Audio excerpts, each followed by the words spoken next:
오늘 본문의 주인공은 사울의 손자 요나단의 아들 다리를 저는 사람 무비보셋입니다. 무비보셋은 은혜 받은 사람입니다. 은혜 받은 사람. 무비보셋은 자기 때문에 다윗에게 은혜 받은 것이 아니고요. 다윗이 요나단에게 했던 맹세 때문에, 언약 때문에 다윗에게 은혜를 받았습니다. 다윗이 요나단 때문에 요나단과의 언약을 기억하고 무비보셋에게 평생 은혜를 베풀었어요. 여러분과 저도 그리스도인은 은혜 받은 사람입니다.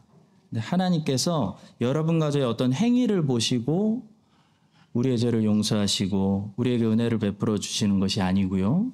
하나님께서 예수님 안에서 성부와 성자가 서로 한 언약 안에서 그 예수님 안에서 우리에게 죄사함을 주시고 우리를 부르시고 택하신 자들을 구속하시고 예수님 안에서 여러 가지 은혜를 주시는 것입니다. 자, 그런데 이렇게 은혜 받은 사람은 은혜 받은 후에 어떤 모습으로 살아가야 할까요? 은혜를 받고 삶의 모습이 정말 달라진 이 무비보셋을 오늘 보면서 몇 가지를 배울 수가 있습니다. 첫 번째로 주님께 은혜 받은 사람은 주님의 멍에를 맵니다. 그리고 주님이 어디로 가시든지 그 주님과 동행하기로 굳게 결심하는 삶을 살게 됩니다. 다윗의 은혜를 받았던 무비보셋은 다윗의 멍에를 메고 다윗과 함께 다윗이 겪는 모든 일들에 함께 하기로 굳게 결심했다라는 것을 본문 24절을 통해 알 수 있습니다. 사울의 손자 무비보셋이 내려와 왕을 맞으니 그는 왕이 떠난 날부터 평안히 돌아오는 날까지 그의 발을 맵시내지 아니하며 그의 수염을 깎지 아니하며 옷을 빨지 아니하더라. 여러분, 다윗이 압살롬을 피해서 도망 다녔는데 숨어 있는 동안 면도나 제대로 했겠습니까? 다윗이 왕궁을 떠나 있는 동안 왕궁에서 입는 옷을 못 입고 얼마나 깨끗한 옷을 못 입었겠어요.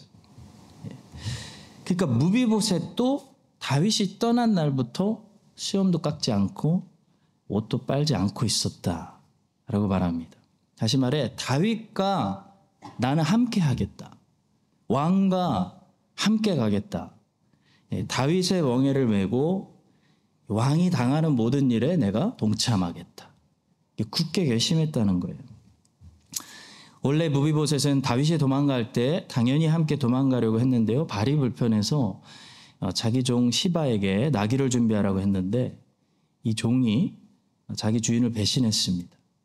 주인을 모함하고 자기만 다윗에게 나와가지고 무비보셋이 왕을 배신했다고 거짓말을 했기 때문에 무비보셋은 다윗과 함께할 수 없었습니다. 그것이 본문 25절부터 27절의 내용입니다. 성도 여러분, 무비보셋은 비록 발이 불편하고 자기 종에게 배신을 당해서 함께 떠날 수는 없었지만 다윗이 떠나 있는 동안 다윗을 생각했습니다. 다윗을 생각하면서 다윗과 함께 이 고난에 동참하기로 결단했기 때문에 다윗과 같이 짐을 지고 다윗의 멍에를 같이 매는 그랬기 때문에 그래서 다윗을 다시 만났을 때 부끄러울 것이 없는 왕의 고난에 동참했기 때문에 왕을 다시 뵀을 때 부끄러울 것이 없는 그런 삶을 살았다는 거죠. 우리 주님께서 이 땅에 다시 오실 때 이런 자들에게는 칭찬이 있을 것입니다. 우리 주님이 다시 오실 때 이 땅에 사는 동안 주님의 멍에를 메고 주의 고난을 몸에 채우고 한 자들에게는 칭찬이 있을 거예요. 근데 그렇지 않은 자들에게는 무서운 심판이 있을 것이라는 사실을 가르쳐주는 그 몇 가지 비유가 있는데요. 그 중에 하나가 열 처녀의 비유입니다. 열 처녀의 비유, 마태복음에 있습니다. 이 열 처녀의 비유에 보시면 그 끝에 주목할 만한 장면이 나옵니다. 이 기름이 떨어진 다섯 처녀들이 무슨 사실을 깨닫게 되냐면 천국 문에 들어가려면 기름이 필요하다는 사실을 뒤늦게 깨달아요. 기름을 준비한 자들만 들어갈 수 있다는 사실을 깨닫는 거예요. 그래서 기름을 준비 못했으니까 그동안 기름을 잘 준비한 처녀들에게 가가지고 기름을 빌려달라고 합니다. 좀 빌려달라고. 나도 들어가게. 자, 그때 더 무서운 사실은 아무도 기름을 빌려주는 사람이 없다는 사실이에요. 한번 마태복음 25장 8절과 9절을 보시기 바랍니다.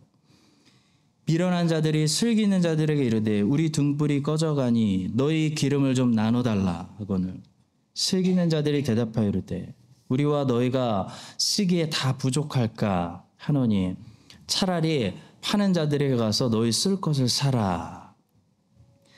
그때 기름을 빌려달라고 하면 너무 늦는다는 거예요. 기름을 주는 사람이 없다는 겁니다. 그때가 되면 너무 늦어버려서 서로 기름을 좀 빌리려고 해도 못 빌린다라는 사실을 말해주고 있습니다. 자, 이것은 주님이 돌아오실 때는 우리 각 개인에게 하나님과 나라는 이 1대1 계산이 이루어지게 될 거라는 그런 사실을 우리에게 일깨워줍니다. 우리 아버지는 목사님이었는데요. 그때는 그 말이 안 통한다는 거예요. 제가 출석했던 교회는 많은 일을 했는데요. 그 말이 안 통한다는 겁니다. 기름을 빌릴 수 없다는 거예요. 너는 너의 기름을 준비했느냐라고 물으신다는 거예요. 그때 주님께서 우리 각자의 기름통을 보시고 우리가 이 땅에서 천국에 들어갈 합당한 모습을 얼마나 준비했는지, 천국에 어울리는 의로움을 얼마나 준비해서 가지고 있는지 그걸 보시고요. 기름이 없으면 천국 문을 닫아버리신다. 분명히 말씀하는 비유입니다. 스펄전 목사님이 이렇게 말씀하셨습니다. 엄숙하고 결정적인 시간이 닥칠 때 하나님과 여러분의 면담은 1대1이 될 것입니다. 임종의 순간에 후원자들은 아무런 도움이 되지 않을 것입니다. 신앙의 친구들을 불러 여러분의 짐을 그들과 나누는 것도 아무 소용이 없을 것입니다. 신앙의 친구들이라도 자기 자신과 여러분을 위한 은혜가 충분하지 못하기 때문에 자기들의 기름을 여러분에게 나눠줄 수 없을 것입니다. 다윗이 다시 돌아왔을 때 1대1로 계산이 이루어집니다. 시므이와 1대1, 시바 1대1, 무비보셋 1대1, 사독, 아비아달, 다윗의 아내들 누구든지 왕이 다시 왕궁으로 돌아왔을 때 각자 개인이 이 왕이 떠나 있는 동안 왕을 위해서 어떻게 지냈는지, 무슨 일을 했는지, 어떻게 왕의 편에 서 있었는지 1대1로 이 다윗에게 대답을 해야 된다는 거예요. 여러분, 주님이 이 땅에 다시 오실 때 우리 주님이 진짜 나팔 소리 갑자기 들리더니 이 땅에 진짜 다시 오실 때 이 땅에서 우리가 주님을 배신하지 않고 기름을 준비하려면 다음과 같은 것들이 필요합니다. 굳은 결단이 필요하고 나는 예수의 멍에를 메고 살겠다라는 이 무비보셋처럼 담대한 마음, 단호한 용기 이런 것들이 필요하다는 거예요. 그리스도인의 전신갑주라는 책을 쓴 유명한 청교도 중에 한 사람인 윌리엄 거널이라는 사람은 여호수아 1장을 보면서 하나님께서 여호수아에게 계속 강하고 담대하라고 하시잖아요. 강하고 담대하라. 용기를 내라라고 하신 그 목적을 많은 사람들이 오해하고 있다라고 말했어요. 여호수아 1장에서 하나님께서 여호수아에게 강하고 담대하라, 마음을 단단하게 해라, 용기를 내라 라고 하신 말씀을 우리가 기억하는데 그 용기의 대상이 무엇이었냐는 거죠. 많은 사람들이 가나안 전쟁을 향해서 용기를 내라고 말씀하셨다고 믿고 있다는 겁니다. 근데 여호수아 1장의 말씀을 자세히 보시면요. 하나님은 여호수아에게 전쟁을 향해서 지금 용기를 내고 마음을 굳세게 하라고 하신 것이 아니고요. 하나님의 말씀을 철저히 지키고 여호와의 율법을 철저히 지키는 그 순종을 위해서 여호수아야 마음을 강하게 해라. 아주 단호하게 결단해라. 독하게 마음을 먹어라. 너 용기가 필요하다. 라고 말씀하셨다는 거예요. 전쟁의 결과는 여호와의 말씀만 지키면 이미 승리입니다. 그냥 따라오는 거예요. 전쟁은 가나안 땅에서 이루어지는 것이 아니고 여호와의 말씀을 여호수아가 지키느냐 안 지키느냐에서 이미 이루어지는 거예요. 여호수아 1장 7절을 보시겠습니다. 오직 강하고 극히 담대하여 나의 종 모세가 내게 명령한 그 율법을 다 지켜 행하고 의로나 자로나 치우치지 말라. 그리하면 어디로 가든지 형통해. 그것만 지키면 백전백승이야. 약속하시는 거예요. 여러분, 우리는 종종 사역에 강하고 담대한 용기가 필요하다고 생각하는데요. 아닙니다. 하나님은 우리가 주님의 뜻과 말씀에 내 인생이 순종하는데 담대한 용기와 굳은 결심, 단호한 자세가 필요하다고 말씀해요. 그것만 되면 사역은 그 결과로 하는 거예요. 하나님이 하시는 겁니다. 윌리엄 거널은 그래서 말합니다. 하나님께 신실하게 순종하는 일에는 사람의 군대를 지휘하는 것보다도 더한 용기와 담대한 심령이 필요합니다. 무비보셋은 이게 있었어요. 무비보셋은 다윗하고 나는 죽겠다라는 단호한 결단이 있었어요. 다윗이 슬픔을 당하면 나도 함께 슬픔을 당하고, 다윗이 영광을 받으면 그 영광 가운데 함께 기뻐할 것이고, 다윗이 죽으면 나도 죽겠다. 나는 압살롬 안 섬기겠다.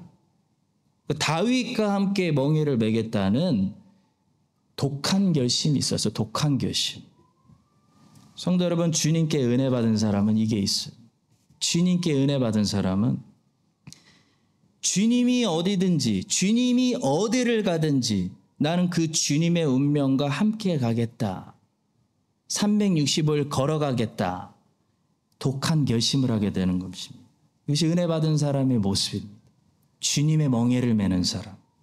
여러분과 저에게도 새해에 이런 강하고 담대한 마음을 주셔가지고 항상 용기를 내서 모든 상황 속에서도 여호와의 명령을 다 순종하는 일에, 주님의 멍에를 매는 일에 여호수아처럼, 무비보셋처럼 아주 굳은 결심을 하시는 그런 한 해가 되시기를 예수님의 이름으로 간절히 축원합니다.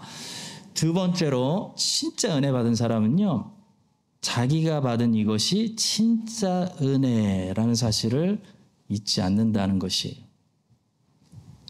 많은 사람들이 은혜로 구원받았다고 입술로는 인정하지만 사실 마음 한구석에는 자기도 잘 모르는 사이에 어떤 생각이 숨어 있냐면, 자기의 어떠함, 자기의 열심, 공로, 순종, 어떤 행위 때문에 내가 이런 은혜를 받고 있는 거지.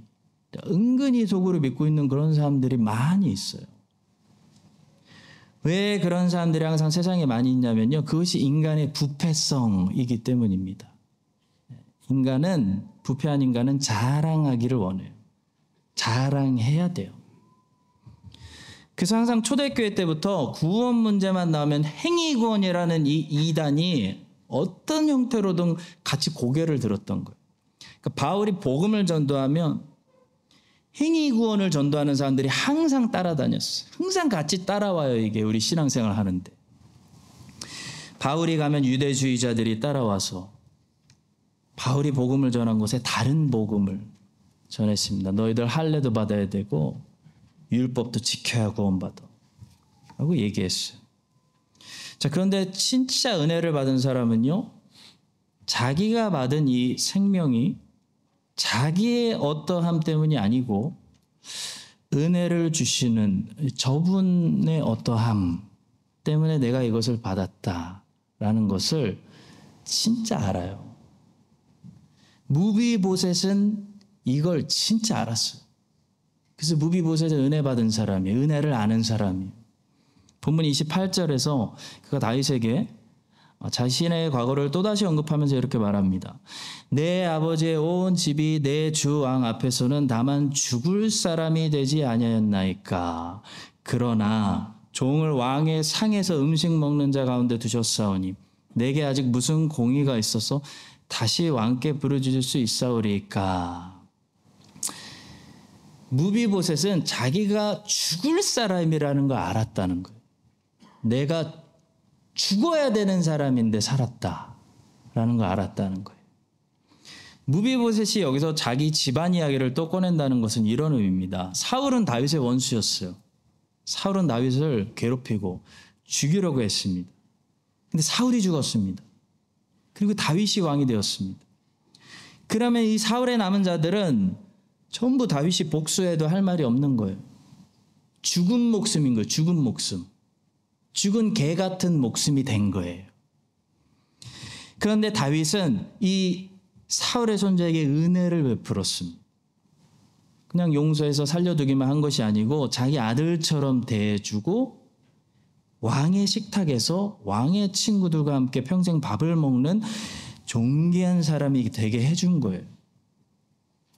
무비보셋은 이 사실을 잊지 않았습니다. 무비보셋은 시간이 지났다고 해서 이 은혜를 착각하거나 잊어버리지 않았어요. 자기가 처음부터 죽은 목숨이었다는 사실을 잊지 않았어요. 자격이 없는 사람이라는 것을 기억했어요. 성도 여러분, 여러분들의 신앙의 첫 단추는 어떤 단추로 채워져 있습니까? 여러분의 신앙의 첫 단추의 이름은 은혜입니까? 은혜? 아니면 행위예요? 행위? 여러분들의 신앙의 초심에는 무비보셋처럼 내가 죽은 목숨이었다라는 그 신앙의 초심이 있습니까? 내가 원래 하나님의 원수였고 내가 하나님의 형벌을 받아서 영원히 지옥에 가는 것이 가장 공의롭고 정의로운 심판인 건데 하나님의 자비가 나타났어. 하나님의 원수되었던 나에게 하나님의 은혜 때문에 내가 이 새 생명을 얻고 내가 지금 살고 있다. 여러분, 우리가 정말 지옥에 가서 불타야 그게 공의롭다는 사실을 인정하세요? 근데 자비와 은혜가 나타나서 우리를 구원하는 것이 구원이라는 사실을 아십니까? 이게 어그리가 안 되는 분들은 아직도 은혜를 모르는 거예요. 그 은혜를 기억하는 이 신앙의 초심이 여전히 있으십니까? 이 초심이 약한 사람은요, 이 신앙의 첫 단추가 이 죽은 목숨이 죽어 마땅한 목숨이 은혜로 구원받은 이 은혜의 단추로 무비보셋처럼 확실하게 채워지지 않는 사람들은 신앙생활하면서 자꾸 다른 길로 가게 돼 있어요. 다른 메시지들을 들을 때 흔들리고 끌려가는 거예요. 첫 번째로 어디로 끌려가냐면 수도원 운동을 자꾸 끌려가요. 수도원 운동으로 가요. 육체 훈련을 하게 되는데 자꾸 육체 훈련을 향한 열심이 주님을 향한 순종의 열심으로 착각하게 되는 것이에요. 그게 신앙생활의 열심이라고 생각하는 거예요. 어떤 분이 크리스찬의 경건, 크리스찬의 성화가 뭔지를 정확히 이렇게 잘 정리하셨습니다. 경건이라는 것은 자범죄들과 싸우는 것이 아니고 우리 안에 내재하는 옛 본성, 옛 사람, 죄와 싸우는 것이다. 그게 경건이에요. 그게 성화예요.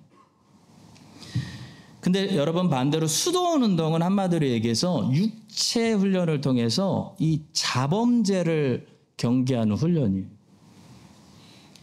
죄라는 것은 우리 주님이 말씀하신 대로 사람 안에서 밖으로 나오는 건데, 그래서 이 안에 이 죄가 성령님을 통해 억제를 받아야 되는데 그게 성화인데 바깥에서 몸의 훈련을 통해 자범죄들을 억제시키는 이 수도원 운동을 하다 보면 사람이 어떻게 되냐면요. 안에서 더 썩어요. 그래서 반드시 여기를 막으면 죄가 다른 모습의 자범죄로 딴 데에서 터지게 돼 있어요. 예를 들어 금욕을 했잖아요. 그래서 수도원 들어갔던 사람들이 결혼도 안 하고 그 금욕을 통해서 결혼을 절제하면 딴 데로 이 정욕이 터지게 되어 있는 거예요. 그래서 수도원 운동을 경건 생활로 착각하는 사람들의 눈에는 일시적으로 열매로 보이는 것들이 나타날 수 있습니다. 예를 들어 게임을 하던 아이가 게임을 끊었어요. 성경을 읽어. 그렇게 열매로 보이는 거예요. 근데 여러분 그게 열매가 아닙니다. 그것이 만약 육체 훈련을 통해서 일시적으로 이 자범죄를 억제시키는 인간의 노력에 불과하다면 그 잠시 일시적으로 억제된 정욕은 딴 데로 가서 또 반드시 터지게 돼 있어요. 중세 시대를 지탱해 주던 기둥 중에 하나가 바로 이 수도원 운동이었는데요. 수도원 운동의 역사에도 여러 종류가 있었습니다. 클루니 수도회를 시작으로 시토 수도회, 그리고 여러분들이 잘 아시는 탈박 수도회 시대 때 가난을 추구했던 프란체스코 수도회와 이 교육을 추구했던 도미니크 수도회가 있었습니다. 이 수도원 운동들은 나름 개혁 운동이었습니다. 그러나 이런 인간적인 방법으로는 교회도 개혁시키지 못했고 아무도 개혁시키지 못했고 자기 자신도 개혁시키지 못했습니다. 수도원 운동은 한 세대도 버티지 못하고 다시 부패했어요. 여러분 왜 실패했을까요?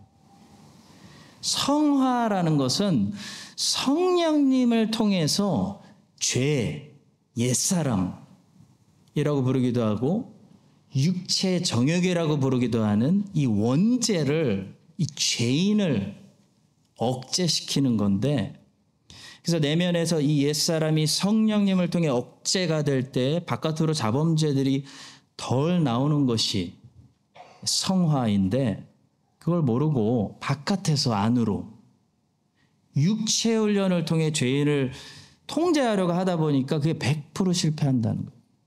수도원 운동은 100% 실패할 수밖에 없어요. 그런데도 이 수도원 운동이 지금도 이름만 바꾸고 모습을 감추고 교회 안에서 역사한다는 거예요.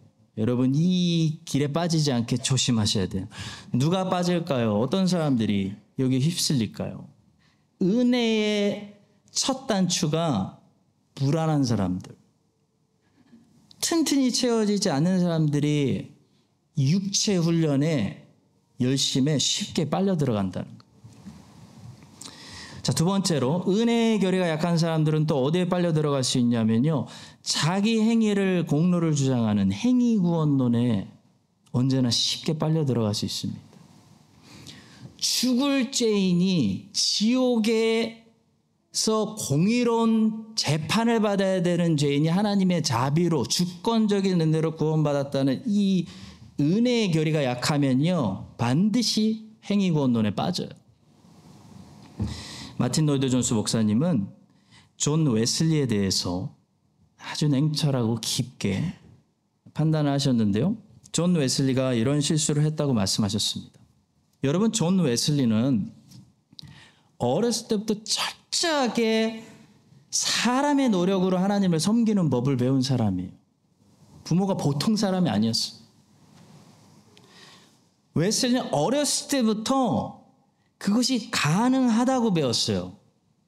그러니까 사람의 노력으로 행위로 철저하게 죄로부터 완전히 자유로울 수가 있고 하나님을 완벽하게 섬기는 것이 가능하다는 그런 신앙 교육을 받았고 그런 신비주의적인 중세시대 책들을 많이 읽었습니다. 예를 들면 웨슬리는 이런 책들에게 영감을 받았어요. 토마스 아켄피스의 그리스도를 본받아, 헨리 스코갈의 인간의 영혼 속에 있는 하나님의 생명, 그리고 마담 귀용, 페넬롱 같은 중세 신비주의자들의 책에 영향을 받았습니다. 저도 이 책들을 다 읽었는데 이 책들이 말하는 공통점이 있는데요. 중요한 단어를 자꾸 얘기하는데 perfection이에요. perfection. 완벽. 다시 말해 완전히 죄에서 이 생을 사는 동안 완전히 죄에서 자유로워질 수 있고 그것도 자신의 노력으로 경건 훈련으로 그렇게 될 수 있다고 가르쳐요. 그래서 존 웨슬리는 이런 사상을 가지고 있을 때 옥스퍼드 대학의 신성 클럽을 만들었어요. 홀리 클럽을 만들어서 자기 동생 찰스 웨슬리하고 조지 휘필드하고 유별나게 살았어요. 구제하고 병원 신방하고 금식하고 막 말라 비틀어질 때까지 금식하고 완전에 이를 수 있다라고 믿었기 때문에 그렇게 지독하게 경건 훈련을 한 거예요. 그러다가 미국으로 넘어가서 자신만만하게 미국으로 넘어갔는데 선교 활동을 하다가 존 웨슬리는 완전히 실패합니다. 사역이 완전히 실패하고 벽에 부딪히죠. 그때 처음으로 사역이 자기 노력으로 하는 것이 아니라는 것을 웨슬리는 배우게 됩니다. 그리고 절망 가운데 영국으로 돌아오는 배가 풍랑을 만났는데 유명한 얘기죠. 얀 후스파의 후손들이라고 할 수 있는 모라비아 사람들을 보니까 저 사람들 뭔가 다른 거예요. 저 사람들 은혜가 있는 거예요. 저 사람들의 뭔가 특별함을 보고 웨슬리가 1차 충격을 받게 되고요. 영국으로 돌아와서 그 유명한 엘더스게이트 교회에서 중생의 경험을 함으로 성령 세례를 받음으로 2차 충격을 받고 존 웨슬리는 그때 중생하고 회심하게 되는 것입니다. 그는 그때 이신층의 오직 은혜로 오직 믿음의 수단을 통해 오직 그리스도 안에서만 죄인이 의롭다 하심을 받을 수 있다를 처음으로 경험하게 되는 거예요. 자, 그런데도 존 웨슬리는 평생에 어떻게 살았냐면 이 이신칭의와 인간의 노력 사이에서 이미 습관이 된 인간의 노력 사이에서 왔다 갔다 하면서 혼란스러움을 너무나 많이 보였다고 마틴 로이드 존스 목사님은 분석했습니다. 그러다가 존 웨슬리는 결국 크리스찬 퍼펙션, 완벽한 성화라는 것을 끝까지 포기하지 않았고요. 그래서 그 이유 때문에 칼빈주의자였던 조지 휘필드와 영원히 결별하게 됩니다. 바울과 바나바처럼.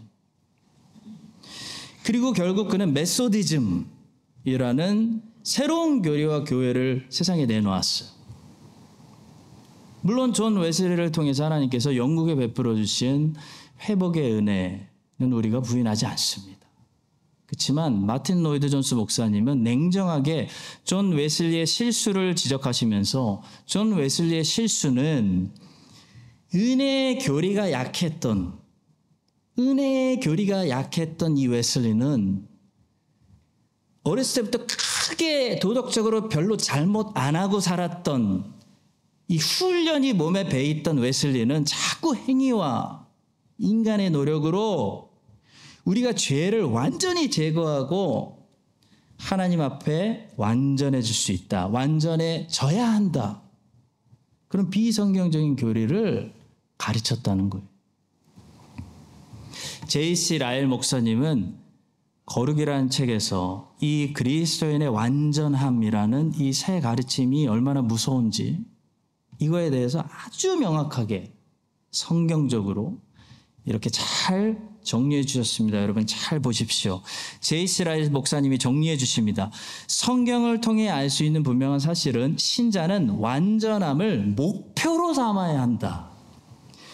당연히 그리스도인의 목표는 그리스도의 삶입니다. 근데 목표예요, 목표.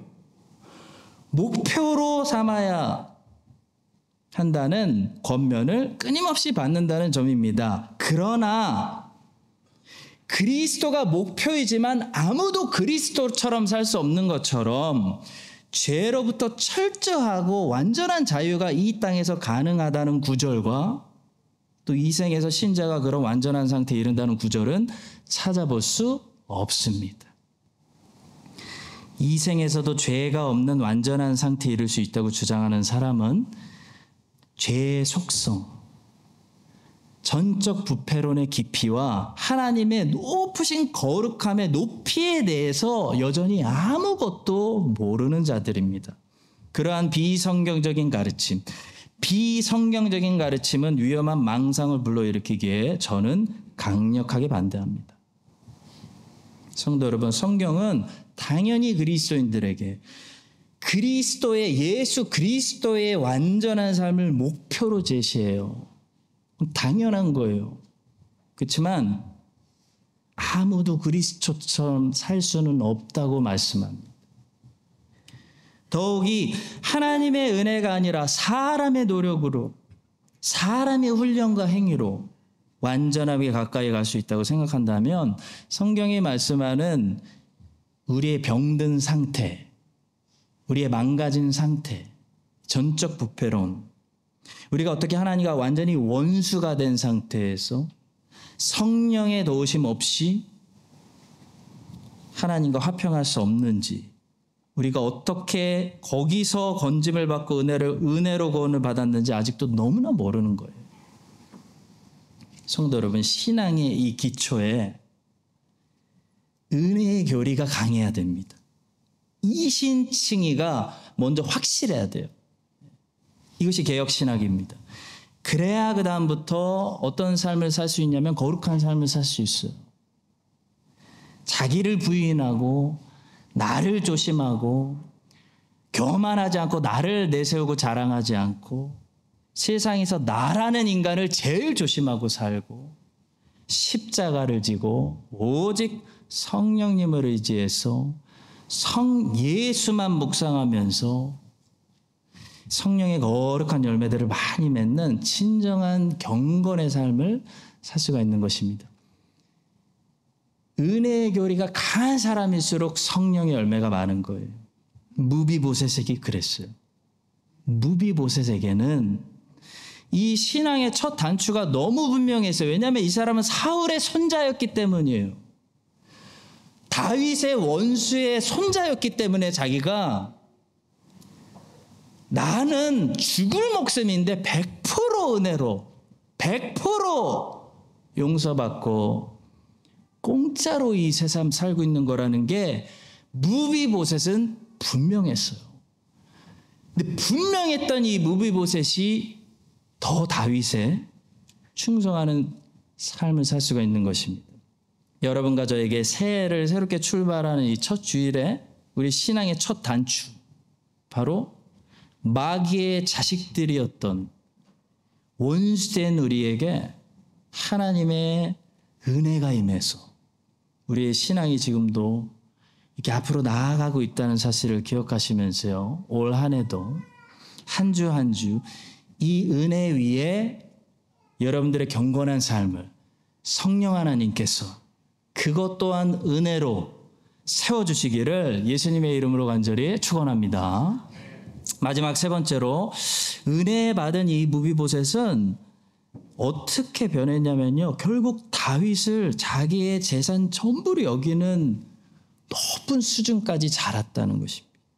이것이 은혜 받은 사람에게 일어나는 모습이에요. 은혜를 아는 사람이 가장 높이 자라는 거예요. 본문 30절의 말씀입니다. 무비보셋이 왕께 아뢰되 내 주 왕께서 평안히 왕궁에 돌아오시게 되었으니 그로 그 전부를 차지하게 하옵소서. 재산 다 필요 없습니다. 왕만 나에게 있으시면 됩니다. 그런 고백을 하고 있어요. 여러분, 다윗이 진실을 알게 되었는데도 여기서 시바를 처형하지 않고 시바를 용서한 사실은 참 놀랍습니다. 그렇죠? 만약에 왕께서 그런 은혜 베풀기를 원하신다면 무비보셋도 왕의 뜻을 따라서 왕이 용서한 사람을 자기가 정죄하면 안 됩니다. 왕이 용서한 사람을 무비보셋도 용서해야 되는 겁니다. 그래서 용서했어요. 무비보셋은 깊은 은혜를 알았던 사람이기 때문에 이제 재산 같은 것은 다 정리했습니다. 이 사람에게 이제 전부는, 재산은 다윗입니다. 마치 예수님의 비유에 밭에 보화를 발견한 사람이 자기 재산 다 팔아가지고 나는 이제 예수를 위해서 저 보화를 위해서 삶을 다 집어 던지는 모습과 같은 거예요. 무비보셋은 이제 다 필요 없어요. 왕을 위해서 충성하다가 나는 살겠습니다. 고백하고 있는 겁니다. 성도 여러분, 어떻게 하면 여러분과 저도 은혜를 경험한 사람들로서 그리스도를 우리의 전부로 이렇게 여기며 올 한 해도 우리가 살 수 있을까요? 마지막으로 이번 주에 제가 받은 아주 구체적인 지침들을 말씀드리고 마치겠습니다. 리처드 백스터라는 목사님이 있습니다. 제가 제일 좋아하는 청교도 목사님 중에 한 분인데요. 이분은 가난해서 제대로 학교를 못 다녔어요. 그래서 학교 교육을 제대로 못 받았기 때문에 유명한 신학교에 못 갔기 때문에 이분은 교리적으로는 조금 많이 섞여 있고 좀 혼합되어 있습니다. 그래서 이분의 책을 읽으실 때는 여러분들 교리를 배우려고 하지 마시고 교훈을 배우려고 하셔야 됩니다. 그래서 존 오웬이 더 빛나는 겁니다. 존 오웬은 교리적으로 완벽한 사람입니다. 칼빈주의자. 그래서 존 오웬의 가르침을 같이 받으시면서 교리 위에 튼튼히 서서 백스터의 실천적인 적용 가능한 그런 교훈들이 동시에 받으실 때 여러분들의 경건 생활에 아주 큰 유익이 될 수가 있습니다. 한마디로 한 분은 원리를 가르쳐주는 선생님이고요. 정답을 가르쳐주는 선생님이고요. 한 분은 실천적인 적용의 교훈을 가르쳐주는 선생님으로 생각하시고 배우시면 되겠습니다. 이렇게 실천적인 교훈을 가르쳐주시는 선생님이 많이 없어요. 그런 책들은 많이 없어요. 근데 리처드 백스터의 책들은 크리스찬의 시간관리법, 크리스찬의 언어사용법, 부부간의 관계, 자녀 교육 이런 아주 실천 가능한 적용들을 많이 가르쳐 주셔서 굉장히 유익한 선생님입니다. 이 백스터 목사님이 이번 주에 저에게 무엇을 가르쳐 주셨냐면 이걸 가르쳐 주셨어요. 때와 시간은 다른 거라는 사실입니다. 시간은 그냥 보편적인 세월을 의미하지만 여러분 때는 하나님이 주시는 기회라는 거예요. 기회. 때의 정의는 최적의 시간, 특별한 일을 하기 위한 기회라고 선생님이 말씀하셨어요. 여러분, 시간은 그냥 우리 앞에 흘러가는 것이지만 때는 주어지는 것입니다. 시간은 모두 앞에서 일반적으로 흘러가요. 우리 모두 일반적으로 시간은 우리 앞에서 흘러가지만 때는 아무에게나 주어지는 게 아니에요. 때는 그 사람이 그때에게 그때 하나님이 주시는 선물이에요. 선물. 그래서 잠언은 모든 일에 해야 할 때가 있다라고 말씀합니다. 그러면서 백스터 목사님은 몇 가지 때에 대해서 지침들을 주셨는데 저에게 새해에 너무 도전이 됐고 새해에 은혜가 되었던 몇 가지만 말씀드리고 마치겠습니다. 첫째, 젊고 건강하고 힘이 있을 때 거룩한 주의 일을 해야 된다. 젊고 건강하고 힘이 있을 때 그 기회라는 거예요. 기회. 여러분, 예수님이 우리의 전부라면 우리는 우리의 가장 젊고 건강하고 힘이 있을 때 주의 일을 많이 해야 되는 것입니다. 제사의 레위기 제사도 보시면 제사에 바쳐지는 제물이 1년 된 양이었는데요. 가장 건강하고 가장 보기 좋은 양을 제물로 바쳤다는 거예요. 마찬가지로 우리도 우리의 인생에서 가장 젊고 건강하고 힘이 있을 때 주님께 우리 삶을 드릴 수 있는 기회라는 겁니다. 주의 날의 안식을 지키며 주의 일을 해야 된다. 예수님을 전부라고 생각하는 사람은 최소한 주의 날이 기회예요. 주의 날에 하나님을 섬길 수 있는 때라는 거예요. 주의 날을 사랑하고 안식일 계명을 잘 지키고 주님의 날을 기다리고 빨리 가서 주님을 섬기고 싶다. 주의 백성들을 섬기는 게 주님을 섬기는 거잖아요. 빨리 봉사하고 싶다. 주님의 일을 하며 주님을 섬긴다는 거예요. 아침에 일해야 된다고 말합니다.